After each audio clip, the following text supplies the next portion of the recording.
I love the phrase meander down the path of possibility. It's a phrase I use often.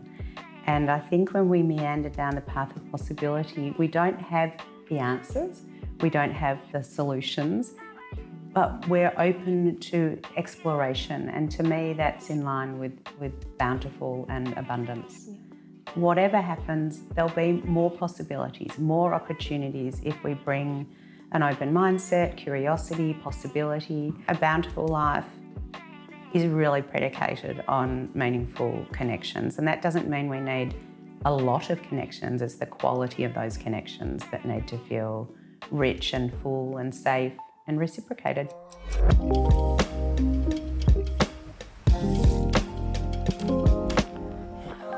Welcome to the Bountifull Podcast, where we explore what it means to live a bountiful life. Today we have the pleasure of welcoming Sabina Read, a psychologist, human behaviour expert and media commentator to the show. Sabina's expertise in psychology and human behaviour have led her on a journey of guiding individuals and organisations to tap into their inherent wisdom and potential. As a firm believer in the power of human improvement, Sabina's insights challenge us to rethink our approach to personal growth and societal change. Join us as we explore tuning in, showing up, and how to have meaningful conversations with ourselves and others. Sabina, welcome to the Bountifull Podcast. It's so nice to be here today. What an introduction that is. And obviously, thank you for welcoming me into your beautiful home with your adorable dogs, which you guys can't see because they're over there. It's lovely to see you again. Yeah, it's been, I can't remember how many, was it a couple of years ago when we met in Sydney? No, it was exactly the same, flying around a million miles an hour. That's how you roll. We'll find out more about why you roll that way, because I think, when I have these conversations, I'm more curious about who I'm speaking to than who's speaking, than what I'm saying, to be honest. So, yeah, you're not. So it's going to be It's a two-way conversation. You're on my couch and I'm on yours. I'm on the couch of truth. So, big questions first. Tell me what it means to you to live a bountiful life.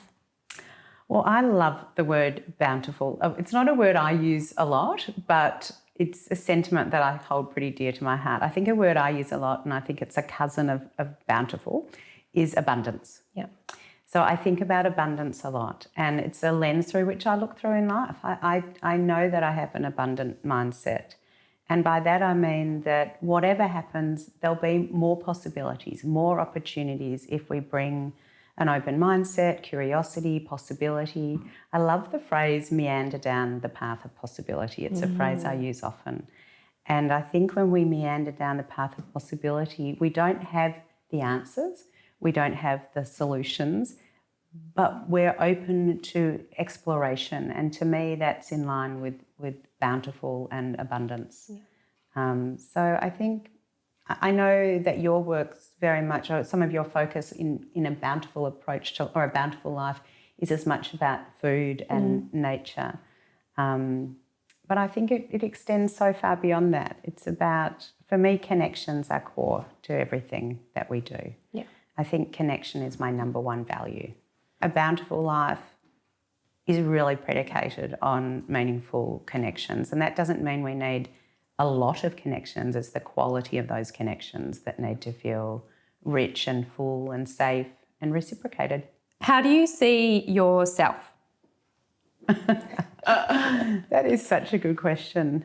You're like me today, Mardi Gras nails. I have got, so I don't know if you can see them on camera, but I went to Mardi Gras in Sydney on the weekend, so that's why I've got my Mardi Gras nails on. But I've actually fallen in love with them. I think they're bigger and better than even the Mardi Gras. They just they put a smile on my face. That's what we want. And that is what we want. So how do I see myself? Well, this is probably a good place to start.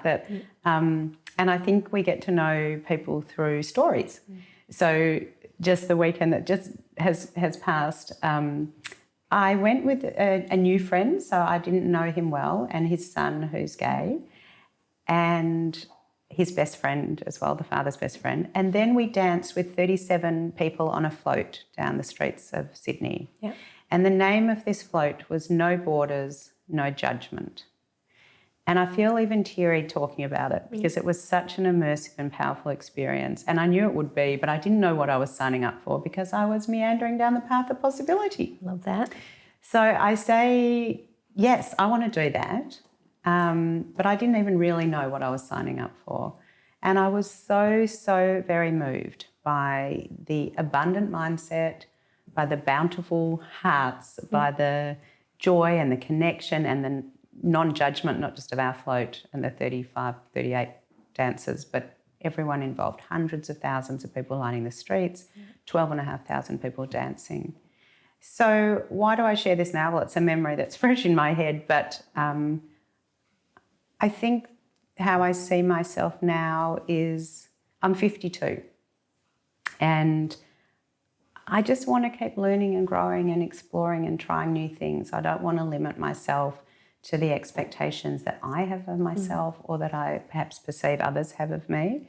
And I think it's one of the greatest challenges we have because we may say things like I'm brave or I'm courageous or I want to try new things, and then fear stops us, or judgment of others. Yep.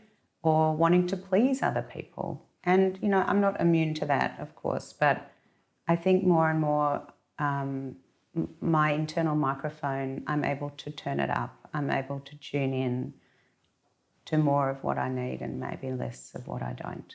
I really like that. I've never thought about, often when you talk about your internal dialogue, it's turning it down because you know, negative self-talk, all of those things. I've never thought about turning it up. Really I don't have a lot of negative self-talk, but sometimes I think I dampen the parts of me that are raw and authentic and have probably been there. I believe this for all of us, that if we tap into who we were as a little child, before we learnt, don't speak in that way, or it's not okay to do it this way, or other people expect things from you, or you won't get praised.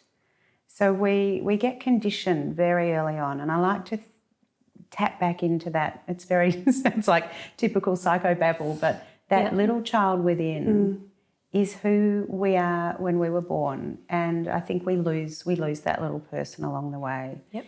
And so dancing on a float in Mardi Gras, that's 3-year-old me. Yep. Not the exhibitionist, you know, showmanship, although that might be a little part of me, but more the the play and the joy and meeting new people. My mum would often say I'd be on the beach and she couldn't find me because I'd walked up to a group of strangers as a young child just to talk to people, and I still do that now. Yeah. And now I get paid to do that. So I want to continue to explore those parts of me. And there's probably a developmental piece here too, being at the age and stage I've got. I'm sort of in the empty nest stage. Yep. My kids are 21 and 23. So I do want to turn up my microphone, or not my microphone, but turn up. I want to tune in. I want to tune in to what I hear within myself. I love that internal dialing up. I think that's really powerful. How do you do that? How do we tune into it is to be still, to be curious, and to honour our own wisdom. Well, the world is a noisy place, and I think it can be. People around us, to me that brings up like boundaries. You need boundaries in order to push the noise out so that you can reflect within and actually dial up the volume of yourself. And rather than, I actually find this being in cities, like environments is really important to me because my brain is actually a really quiet place, which might be surprising given that I've got a lot, I think a lot and I do a lot, but my brain is pretty still. You put me in a city and I'm like chaos. So when I hear you say that, I think that's a perfect example of how do we tune into ourselves. Is I know for sure that we all know. We all know what we need. And I've already said we don't listen. We don't listen. So that's a beautiful example of you saying, I know where I do my best me. Yeah. I know what I need, what contextual, environmental wraparound I need to do my best. Yeah. And you're saying you need nature and space to do that. And you know that you have to operate in cities sometimes and that will trigger you and you almost expect it and then you find ways to navigate it or tolerate it until you revert back to the place that feels like home. Yeah. And I guess I wonder what stops so many of us from acknowledging that wisdom and that knowledge of self. because we override it. And then what we tend to do is look to a holier-than-thou guru or a expert, so-called expert, who's going to have the answers when we've got them.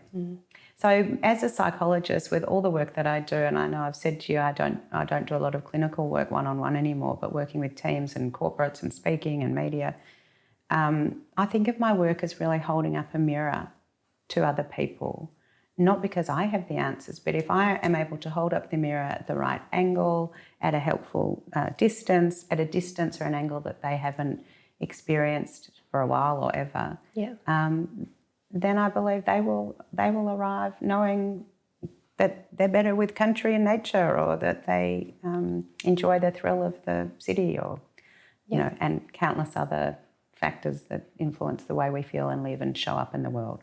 How do you see the world? I see the world through a positive lens, and even when I hear people talking about there's so much pain and suffering in the world, and I acknowledge the pain and suffering. I know it's very real, but I think we've all got antennas on our head, and I think I might have shared this when I did a speaking gig with you a couple of years ago. And these antennas are the lens through which we see the world. So if you've been taught that your antennas are to look for only suffering or negativity or people who are hurtful or people doing things to us, not for us, then that's what you'll see, because that's what your antennas are tuned into. And if you tune your antennas into, the goodness in humanity and the possibilities, and like I said, at Mardi Gras, there's hundreds of thousands of people. That could have been, there could have been violence, there could have been arrests, there could have been drunk and disorderly. There wasn't. And that really, really moved me. I thought, this is how humans want to be. This is our default. And funnily enough, because it's an odd comparison, but the week before I found myself at a Taylor Swift concert in Sydney as well. Now, you wouldn't think Taylor Swift and Mardi Gras have much in common, but they did, because they were so full of joy. And they were huge numbers of humans in one place, united, grateful, friendly, warm, patient, thoughtful. Like, I actually kept a list during my time at the concert. I was writing into my phone of all the beautiful people that crossed my path. The security guard, when we walked into the stadium, said, "Would you like one of my friendship bracelets?" She had a friendship bracelet sort of I'm friends with Swifties. You got some Swiftie mates? Okay. So I had not arrived with a friendship bracelet, because I think I'm a Swiftie, but clearly I'm a pseudo Swiftie, so I didn't have a friendship bracelet. And here's this big burly security guard who wants to offer his friendship bracelet to me. So I wrote that down. And then there was a woman in the bar who remembered our names and kept greeting us. "Hello, Sabina." Then there was the usher who was showing people to the toilet, who was an elderly man, beautiful man. Then there was the people next to us. Then the Uber driver. So that's, I didn't mean to. I wasn't saying I'm going to. Your antenna was talking to people. It just was. It was seeing. Was seeing the way that humans can be so connected and thoughtful and kind and compassionate and enjoy and embrace fun. And so that's how I see the world in many ways. Having said that, I also see suffering as universal. And I think if we're able to acknowledge that everybody suffers, no one is immune from suffering. Nope. And these two things can sit side by side. The suffering that we all experience across our lifetimes, as well as the connection and the compassion and the warmth and the generosity of spirit that humans have and want to have. I think Mardi Gras and Taylor Swift actually have a lot in common, in the sense of communities of people coming together around a shared mission, purpose, goal, interest. Yes. And with that, it's about connection. Yes. And I think connection sometimes can be really hard to find. So if you find it through like a shared event or purpose, or that can be special. And then on top of that, I also think it's about joy. Yes. Like those two things people experience a lot of joy from. And like we don't have, I think one of the reasons why I wanted to start Bountifull was because there seems to be less joy in the world at the moment. And I think it's a byproduct of COVID. We are going into trying times. Like my generation hasn't seen as much hardship before, I think, because we didn't live through certain events from the past. And so I think we're riding some waves where there is a bit more suffering. Also, like mass communication, technology, all of those things mean that it's easier to get information, which is good and bad, I think. And technology gets sort of lambasted a lot, and social media gets demonised, and yet I think they have their role as well. And every generation has lived through tough times. And a large percentage of people who have lived through those tough times have found a way to thrive. One of my favourite studies comes from the island of Kauai in Hawaii, and it was a seminal longitudinal study by Emmy Werner. It went on for 40 years, I think. It was a long time ago. But it was the study of resilience, and they were a very marginalised, poor community. And it was easy to study this group because they're on an island, and in these days Kauai was quite not heavily populated. And she wanted to, her and her fellow researchers wanted to find out, in this group of people, a third of them went on to thrive, even though their lives were filled with pain and suffering and hardship and financial insecurity and violence and abuse and death and destruction. And, there was a lot of hard stuff on this island. And a third of them go on to thrive. Why? What are the factors? Why do a third go on to thrive and 2/3 sort of, either stagnate or go down? And one of the things that particularly the young people, because they were young when they started studying this cohort, did, was they looked to connect, to sort of attach their wagon to an adult figure who could help guide or mentor them. It could be someone in a church, it could be a godparent, it could be a teacher, it could be a neighbour. But these children who went on to thrive years later perhaps knew that there was some instability in their own immediate circle. So they found a way to attach to someone else to help guide them. And I think that's a very natural thing to do. It kind of surprises me that only a third people did that. When I think about that study, I think that applies to all of us. How can we find others to connect to that will help walk alongside us when we're doing it tough? And whether that's through, Swiftie music or the LGBTIQ world, it's sort of meaningless what the connection is. But as you say, it's not just shared interest. I think it's bigger than that. I think it's experiencing something sort of immersive, knowing that you're part of something bigger. And when you're part of something bigger, that to me is the definition of meaning. Because meaning, whenever you ask anyone what's meaningful in your life, or often people say to me, I'm looking for more meaning. And then an obvious question would be, well, what do you feel is meaningful in your life right now? And most people will say, I think what's meaningful or even perhaps purposeful for them is the way they impact the life of another. So it could be as a parent, neighbour, boss, employee, family member, friend, parent of a four-legged, it sort of doesn't matter, but you know that you matter because you're impacting another. I think purpose for me can feel quite confronting and confusing because it's such a big topic.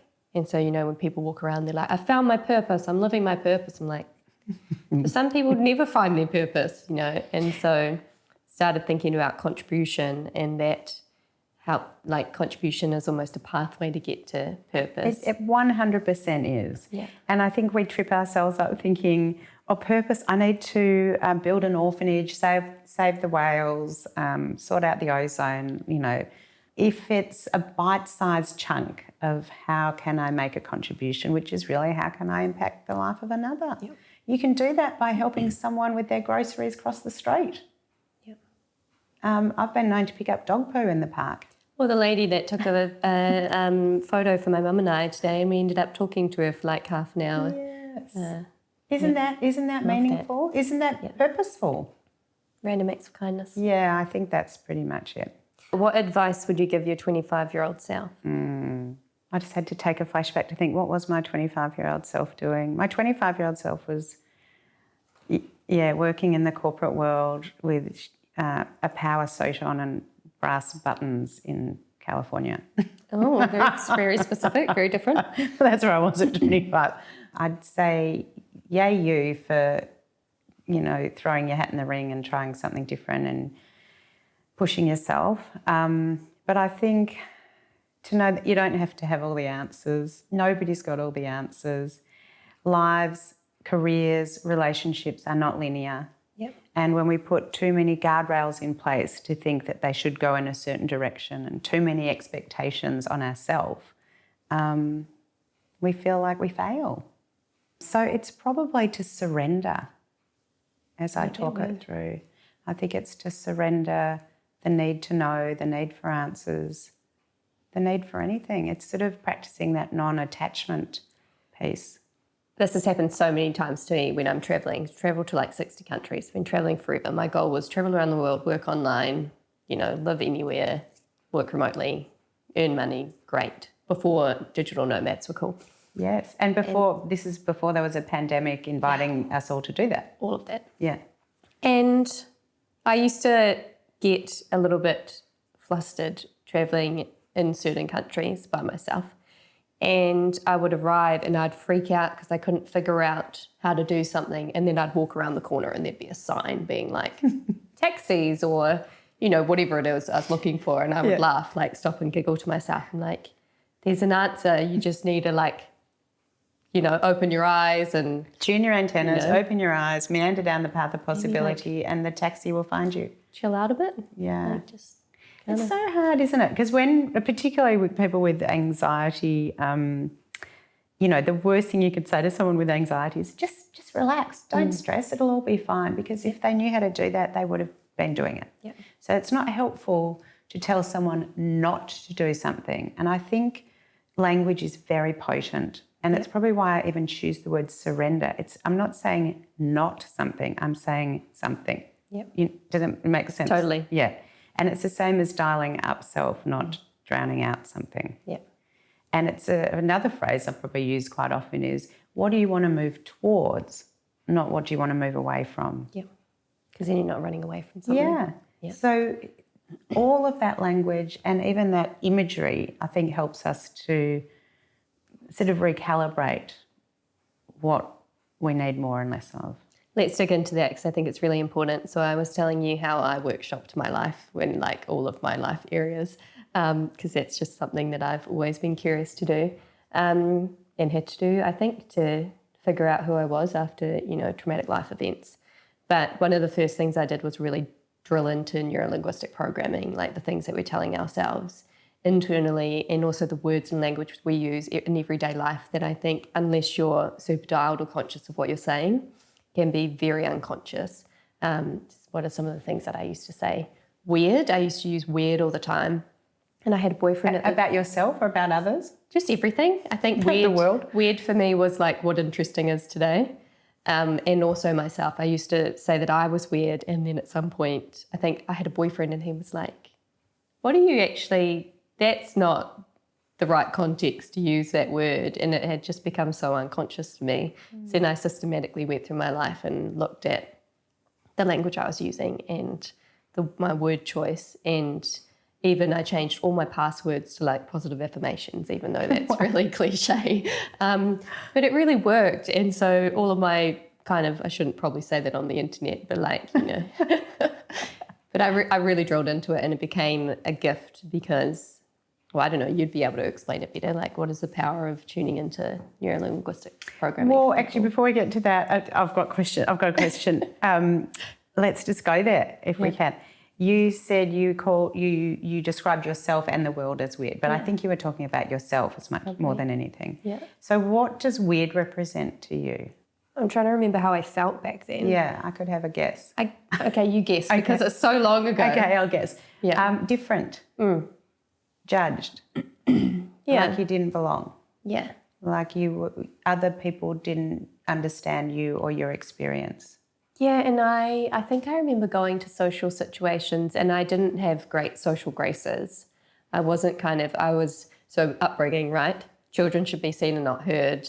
And if you don't have anything nice to say, don't say it. Just all of this, like, my being was like, people don't want to hear you talk, so don't talk. And so then I would go into social situations and I would just say nothing, which is highly strange.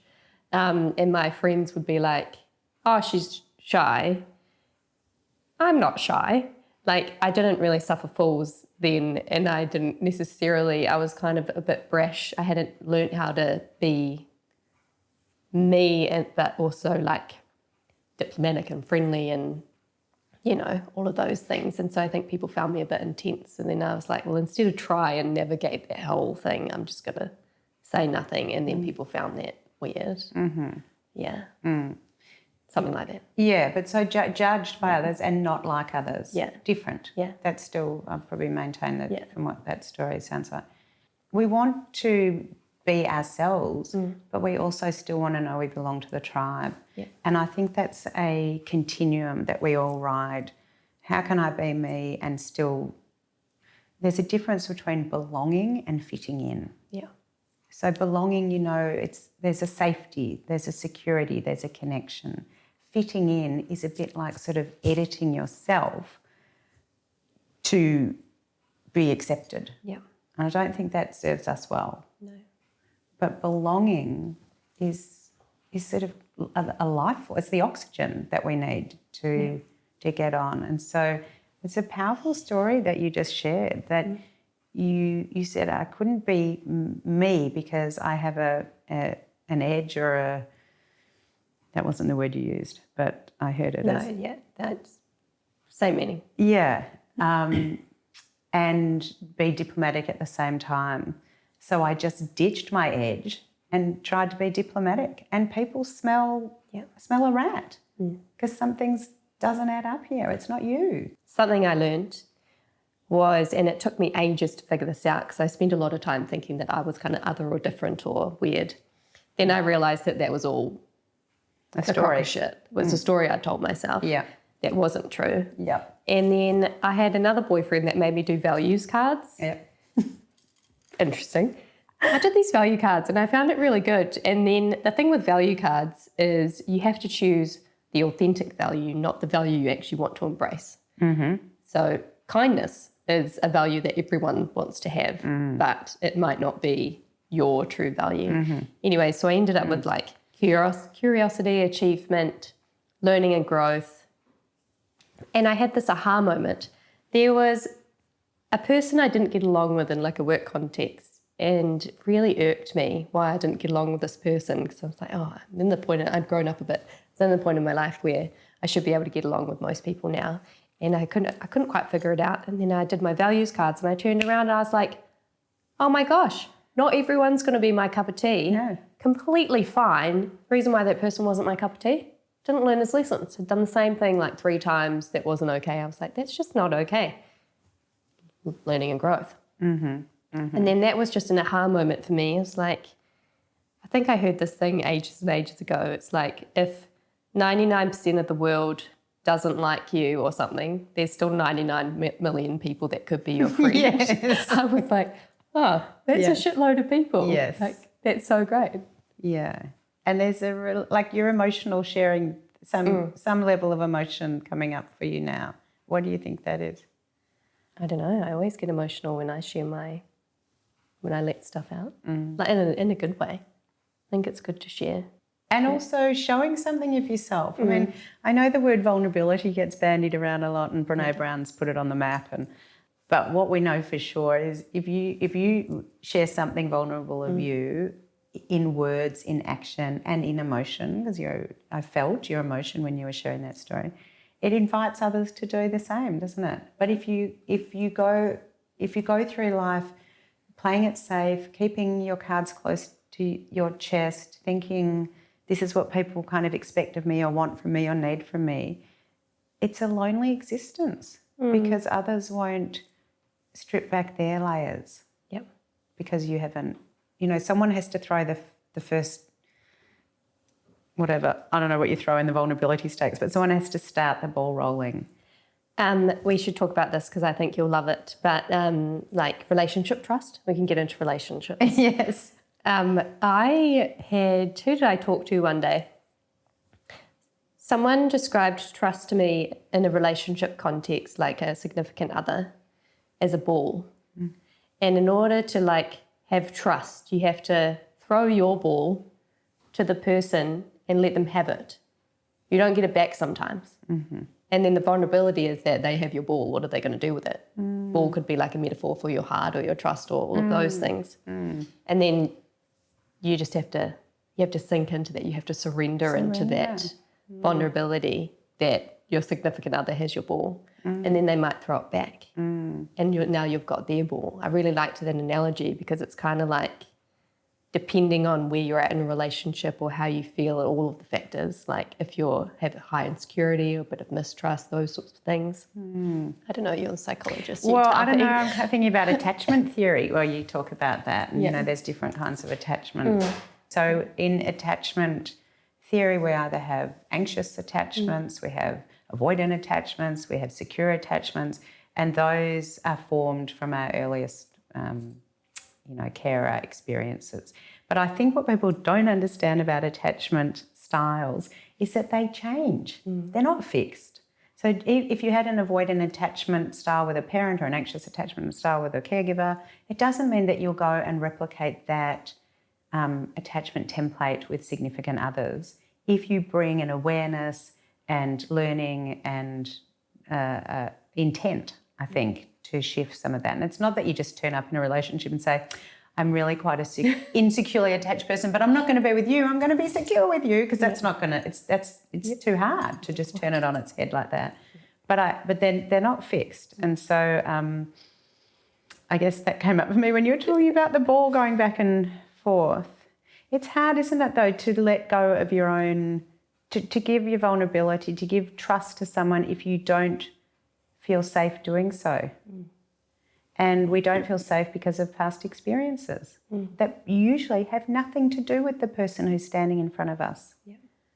And then we kind of blame them. How can you heal? This is a big question. It probably depends, but like, how can you heal trust or grow, I don't know, personal safety and trust? Like, is that stuff you have to do within as well as like with people? And they're also different, I think. I think it's both, though. Yeah. I do think it's both. It's individual work, and it's either couples work or collective work or shared work, depending on who you're talking about that lack of trust with. But to know that if the breach of trust that's happened to you, or the breaches of trust that have happened to you in the past, they're not transferable. They're not transferable to other people. So if a parent has breached your trust, it doesn't mean your boss will. And if a sibling has, it doesn't mean your neighbour will. And if your boyfriend when you were 15 did, it doesn't mean your boyfriend when you're 30 will. And yet we're so quick to join those dots and assume and create a pattern where there isn't one. Yeah. And I think psychology is very much about pattern exploration. I think I'm always looking at patterns, and when I hear stories, I'm sort of joining dots and thinking, is there an assumed pattern there that we can explore and we can shift? Yeah. And the other thing that comes up for me in the relationship space, internal family systems. I don't know if that means anything to you, but it's a psychological it's a therapeutic sort of framework, and it's too big to explain in this sort of context. But it assumes that we all are made up, like a family is made up of parts, people. A system is made up of people. So it could be in an organisation, it's made up of people. A family is made up of people. These are the systemic parts.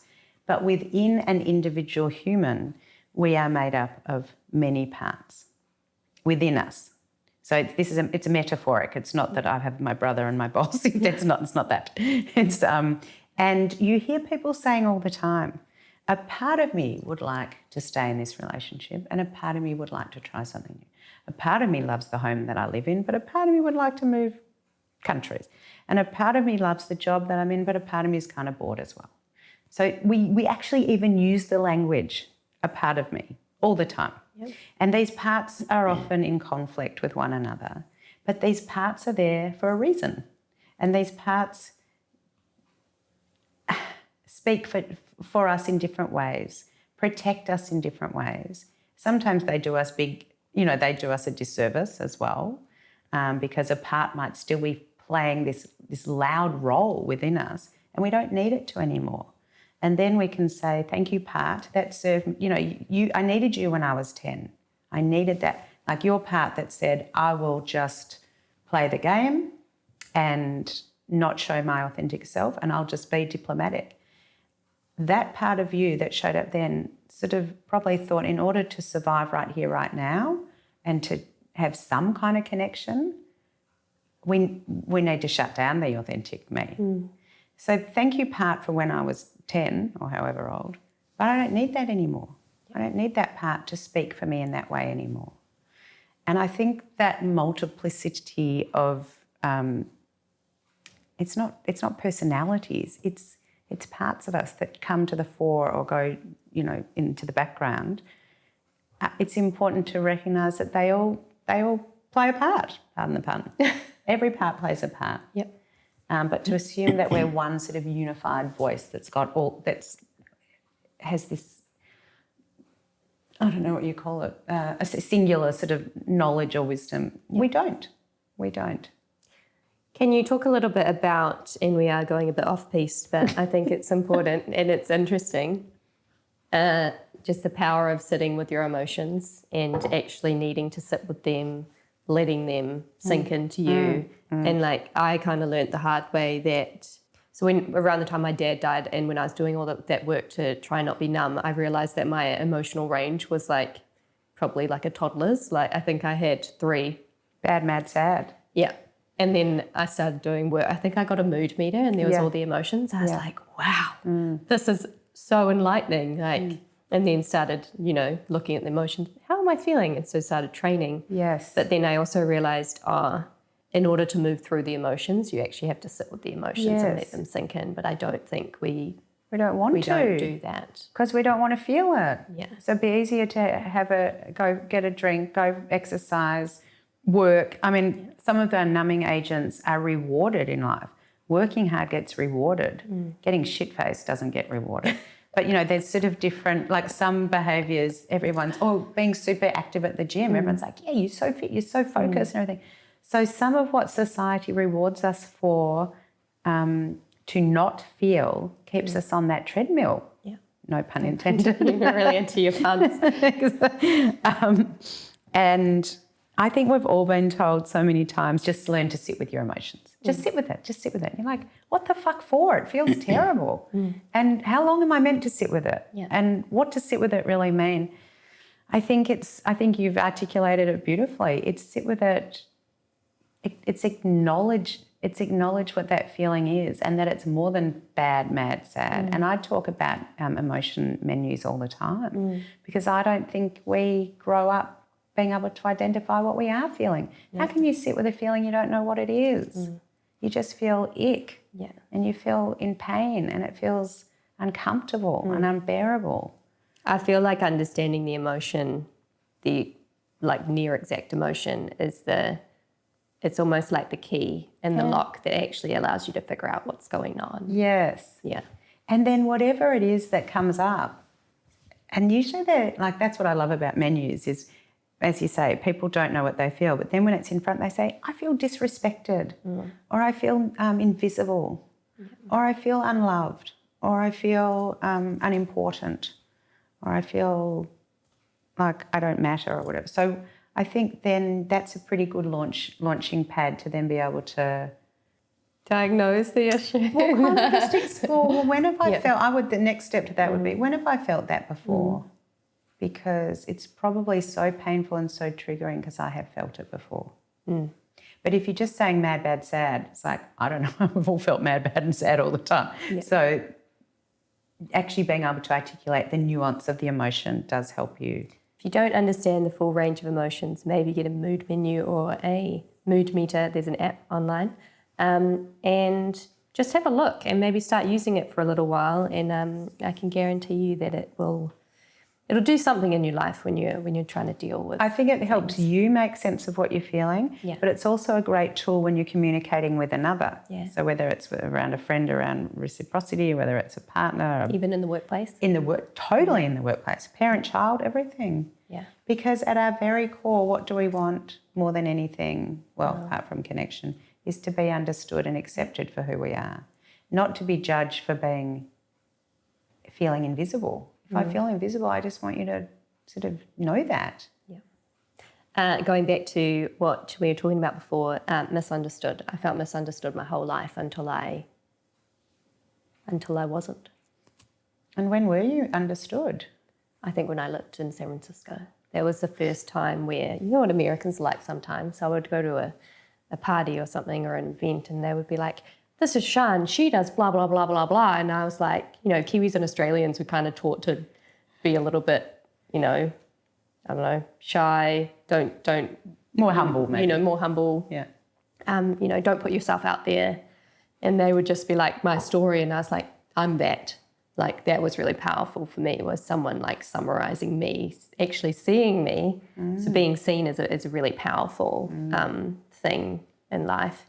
And then I just kind of came out of my shell because I was seen in a way that I had never been seen before by like a collective of people that were kind of on my same wavelength, and I hadn't really had that before. And that was a gift, I think. And yeah. I mean, there's something about anonymity and a new surrounds too. I've got recollections of my San Francisco years. I remember thinking at one point, I could walk down the street here naked, I could dye my hair green. No one's going to say, are you Sabina? You know, do you know Jane, or are you such and such's friend or sister or child, or, you know, school or whatever. So it gives you permission to not redefine yourself or not find a new you, but actually go back to the real you. Yeah. That anonymity and that being seen. It's not that you were recreating some new persona. Yeah. You were bringing you to the fore and people were seeing it. You on your website talk about that people don't need to become a better human, they need to human better. Can you tell me more about that? So the phrase human better, I think I just created it when I was thinking, what do I do? What actually do I do? Because I do so many things. And when you say you're a psychologist, people imagine that you have a couch and a box of tissues and a clock, and that's what a psychologist does. So if I go to a dinner party or, you know, meet someone in the street or whatever, and they say, what do you do? I say, I'm a psychologist. They go, oh, you must be very busy. They go, oh. And, oh, do you know what I'm thinking? And they've all got this idea of this sort of therapist on a couch. And I just do so many things. And so I wanted to broaden the language that I used around what psychology is. And psychology, after all, is the study of human behaviour, which is how we think, feel and behave. So I can take how we think, feel and behave and hang it in any domain, and I do. And I mentor a lot of young psychs or I have over the years, who have said, but how have you done this and that and this and that and the other? Because humans show up in all of these different domains in life, in the workplace, at home, in relationships, on the sports field, in the boardroom. And the patterns and the behaviours that I see, I see a lot of similarities in these different domains. So I feel that I can jump between those different sort of areas of so-called expertise. Yeah.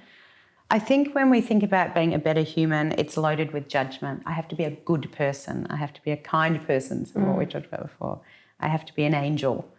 To human better just means to explore and stretch and meander down the path of possibility to create impact in your own life and the lives of others. I think it's super closely aligned to, when I read that, I was like, oh, it's so aligned with living a bountiful life. Yes. Because living a bountiful life, humaning better, Yes. basically means being the best version of you. Yes. Not for anyone else, for you. Yes. And if you are the best version of yourself, hopefully that also means that you are the best version For others. I think there's I deliberately haven't used this superlative best. Okay, tell me about that. Because human better is evolving. Yeah. It's a work in progress. Yeah. To be the best version of you, I picture a gold medal, like I'm the best version of me. That kind of infers we've arrived at the best gold medal version. And how can we when every day is a new day and when our emotions ebb and flow and when some days are easier than others and some relationships push and pull. So it's a work in progress. And I think the word human better speaks to that. Can better not be seen as there always being a milestone to have to achieve rather than just being able to be at peace with like where you are? Well, you mean better still got a bit of a rating sort of flavour to it. Yeah, I think yes, you could say that, but is this apple better than that one? Well, depends. Do you like green or red? Do you like firm or soft? Do you like sweet or tart? It's better because you say it is. Yeah. But I hear what you say. Do I need to go back and rebrand my website?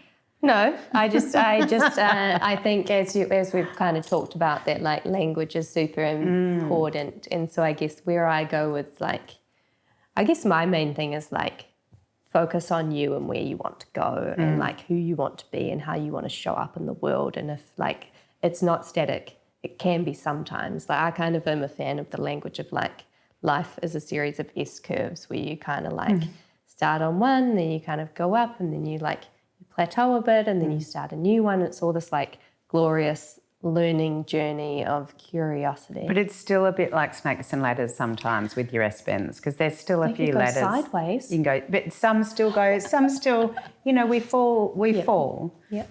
It's what we do, of course. It's what we do and how we respond. Yeah. That's the ultimate question in life. It's like life, right? Yeah. Yeah. That is the question in life. How do we respond to the hard stuff? Yeah. We respond to hard stuff in different ways. On my podcast, Human Cogs, I interviewed Dr. Lucy Hone, who's a New Zealander, who was just an extraordinary person and a very powerful conversation. And she started her life in positive psychology as an expert in resilience. Right. Really on the world stage, even though she's a Kiwi, she's taken her work far and wide around what cultivates resilience in people. And then her own daughter died in a car accident. So now she's faced with all of the theoretical knowledge of what resilience, how we become more resilient and how do we respond to the hard stuff. But now it's real. It's in the most painful, unbearable way to lose your own daughter. And she summarises, she does wonderful work in many different forums. And if anyone who's watching this has experienced grief, and really that's pretty much every human walking the planet, I think her work is really worth looking at, Lucy Hone. But she talks about 3 lessons she's learned around grief. And one of them is that we all suffer. Another is to ask ourselves, is what I'm doing right now in my grieving state helping or harming me? Is what I'm doing now helping or harming me? And I think that question lends itself, it's a quintessential sort of therapeutic question outside of grief. Yeah. So we're talking about how do we deal with hard stuff? Well, I think that's a pretty good question to ask ourselves when we're in the deep dark hole, we're in the most painful place, when we feel like we can't get out. Is what I'm doing right now helping or harming me? Yeah. So is not sleeping helping or harming me? Pretty obvious. Is getting, drunk every night? Pretty obvious as well. Not exercising, obvious too. So when spending time with friends or crying or sharing or walking the dog or swimming in the ocean or whatever, we kind of know. It's what I was saying before around this innate wisdom. Yep. So I think that's a pretty powerful question to ask yourself when you're doing it tough. What I found when I was grieving the loss of my best friend and my father, both who died from suicide, sadly, my response was, I think I left the hospital, took my father off life support. It was a Wednesday. I went and sat at the normal table that I usually sit at on a Wednesday with all of my friends, and one of my best friends looked at me and he was like, "What are you doing here?" And I was like, "Where else would I be on a Wednesday?" And he was like, "Okay, that's what we did every Wednesday." So I just went back into normal patterning. I spent about 2 years basically just drinking, doing that sort of stuff. And at the end of 2 years, I stopped drinking and I was like, okay, I'm done now. And I'm done with what? I was done with the drinking and the partying. And my godfather actually kind of turned around and he's like, I was never worried about you because I knew once you got it out of your system and you were ready to, you know, come out of your, like, what your process, you would. And so I feel like that question at that time could have been, to me, like, are you helping or harming yourself? Obviously, drinking a lot through grief is not ideal. But for me, it was, I think I'd been through so much that I needed to be numb for a while in order to live a normal life at that time, given it was such a significant life event and really changed my life, obviously, forever.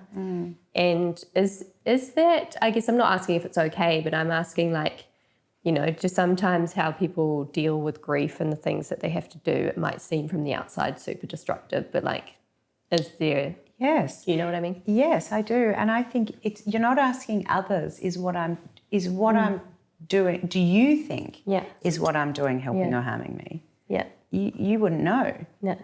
It's me asking me. Yeah. So if you asked yourself that, you might have said, is my, you know, excessive drinking helping or harming me? In this moment, it's what I need to do because I'm not ready to feel what I feel. Yeah.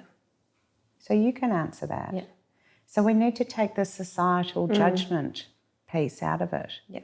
It's not that all drinking is bad or all working is bad or all exercise or all the other things we talked about. Yeah. It's for me right now. And if we ask ourselves that question I'm not suggesting we do, but if we asked it every hour or every day, we'd probably answer those questions differently.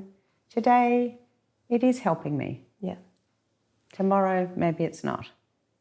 And that you know, judgment and self-judgment are so toxic. How do you have concern for people in your life without being judgmental? And, like, do you observe the behaviour but don't say anything? So if you're feeling judgmental about the way someone else is doing life, Say hypothetically we have a friend that over-exercises because they're, like, maybe avoiding something and we can kind of see that. Yeah. And they obviously would know it. Yes. And then you see it. Yes. How do you hold space for them, be concerned about them, but, like, not judging, not judgmental. not judging them. Like, where is the line? And you know. So I do think, again, going back to what you observe. So I've noticed that you're going to the gym 3 times a day. How are you? You know, how are you doing? How are you doing? And they might say, I'm doing really well. I feel great. Going 3 times a day is really helping me. It's really about opening up the lines of communication and not feeling the pressure to provide a solution. They haven't asked you for a solution. It's different if someone says, what do you think I should do? Yeah. Then they're asking. Never give advice unless you're qualified. Or even if you're qualified, don't give advice unless you're asked for it. Yeah. I think that's one of the, you know, fundamental judgmental trip-ups that many of us practice. Yeah. I just wanted you to hear my experience. I just wanted you to bear witness to my story. I didn't want you to fix it, solve it, or tell me what to do. Let's drill into this a little bit because I think it really matters, and I think there maybe aren't as many safe spaces as there. Well, I don't know if there used to be, but the safe spaces are hard to find. I think would be the correct way to phrase that. Can you give us some language that we can use to open up those lines of communication? Like, if people are going through grief, if people aren't going, if people are going through things. For the person who's hurting to connect with others, you mean? Maybe we'll do both. So the person that wants to help but doesn't know what to say. The helper and the hurter. Yeah. Yeah. You probably do this to have to share this a lot, but I think it's really important. I think the person that's hurting needs to find a way to say, I'm hurting. How do you do that? I think it's literally in quite simple way. Like, at the moment, I'm really lost, or I'm hurting, or I'm struggling, or I'm overwhelmed, and I don't know what to do with it. It's as simple. It's pretty simple. Yeah. You might need the mood menu to help you articulate what it is you are feeling, but I don't think there's a shortcut to that. No. And sometimes it helps to say, I don't need you to fix it. I just need you to hear it. Yeah. So you're giving some directive.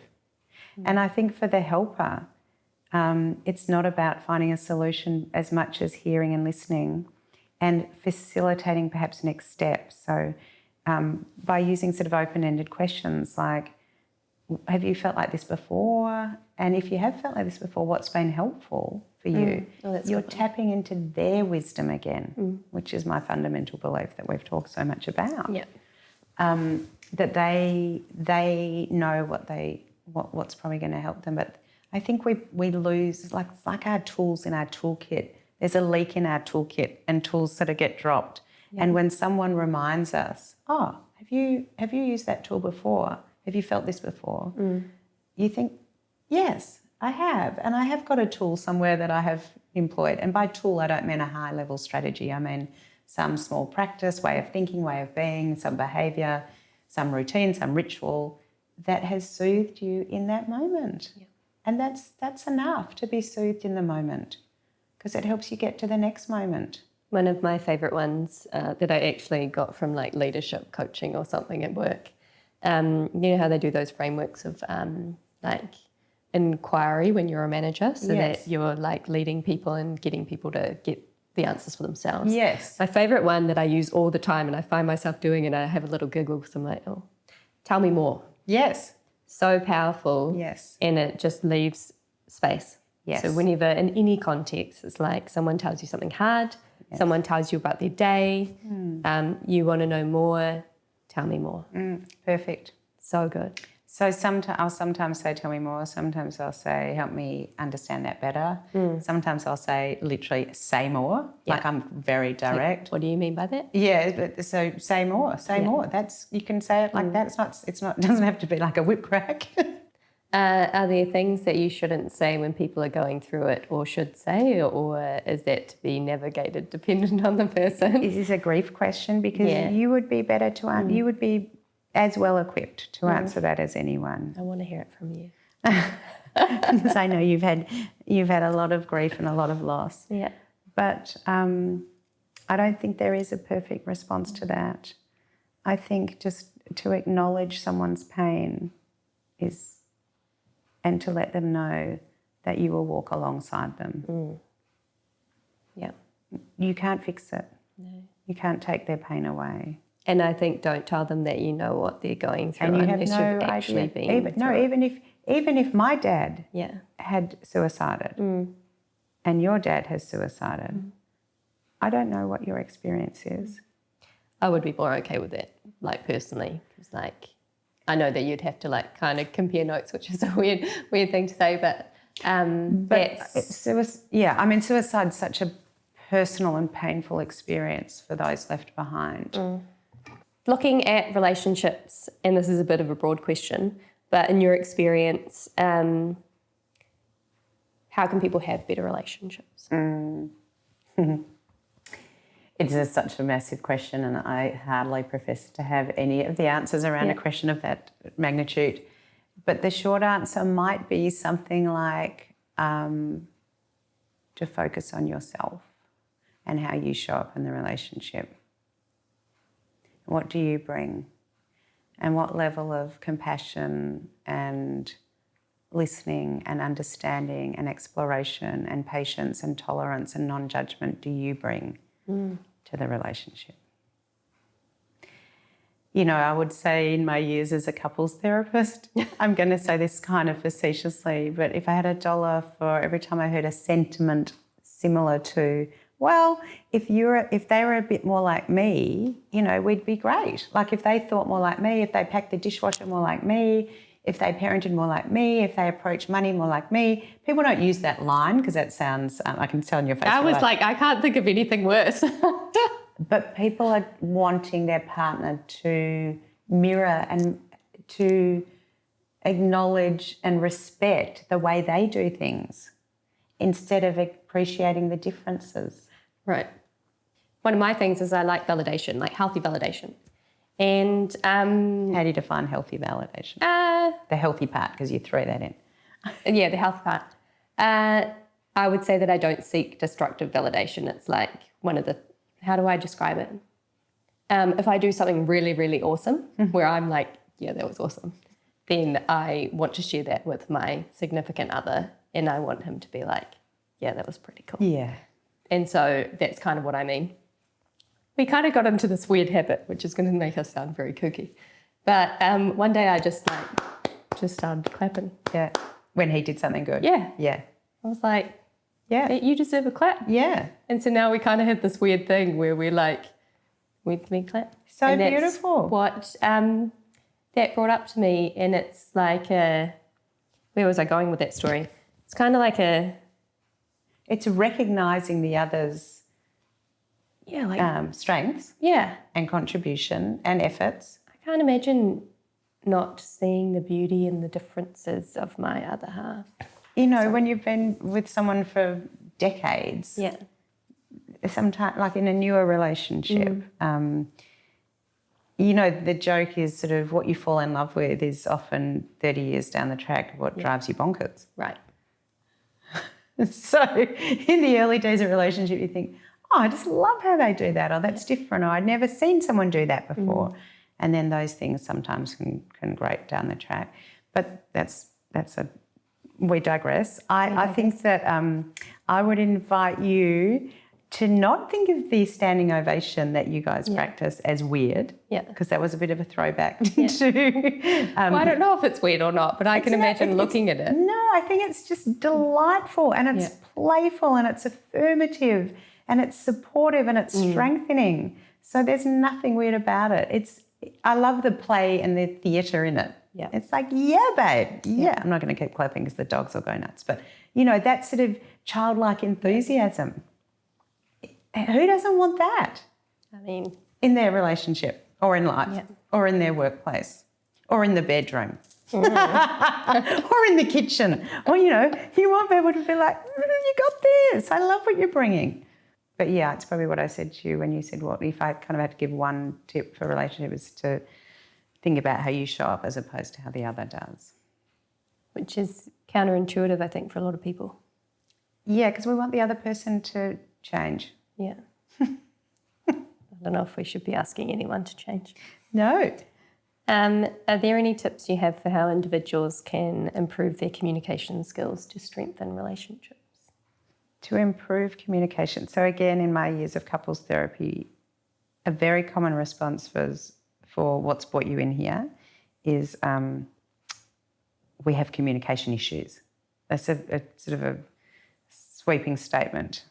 What does that really mean? And it goes back to some of the themes we've already talked about. Yeah.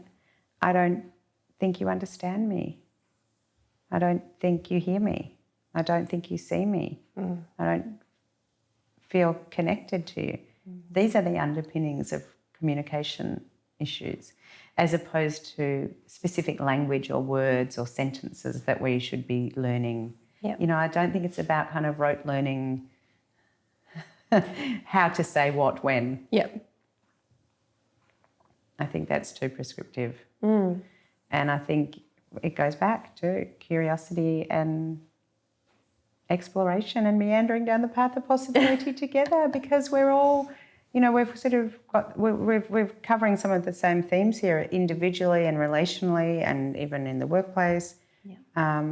And that's what you said when you hired me as a speaker, or when you saw me as a speaker, that it doesn't really matter where we show up.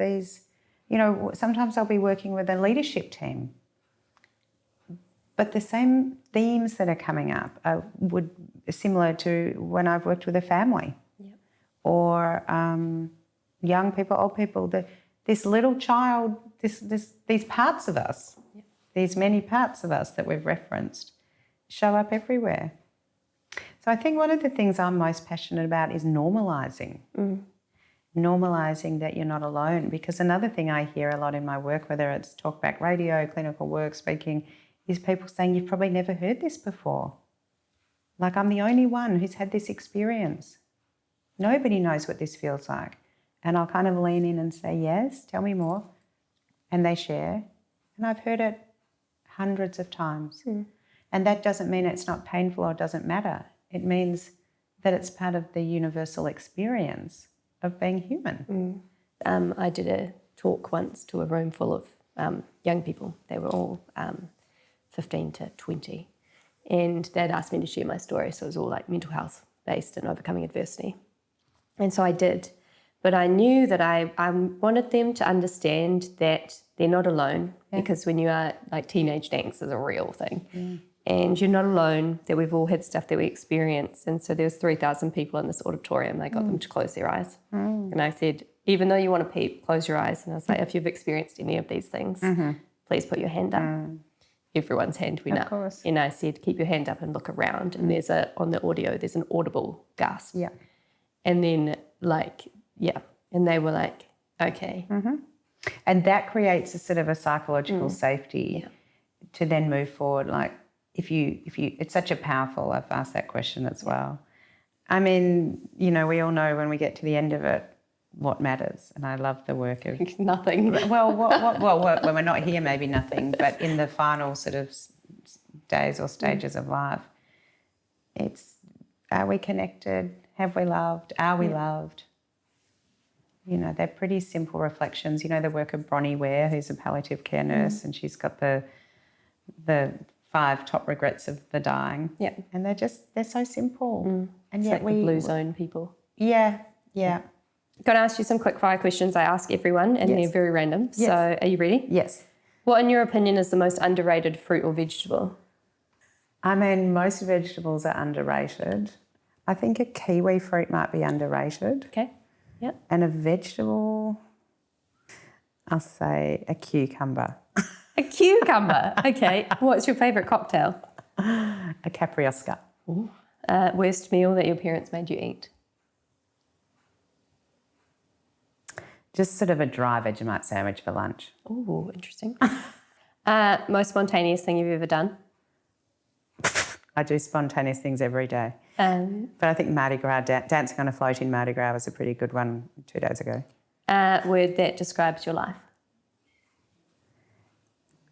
Possibility. Thank you, Sabina, for sharing your insights and expertise with us today, and for the long meandering conversation on all things human betterment. If you found today's episode thought-provoking or inspiring, make sure you give us a follow and subscribe for more enriching conversations. We've got an incredible season ahead with amazing guests from around the world, and we hope that you like exploring what it means to live a bountiful life with us. Thank you. Bye-bye.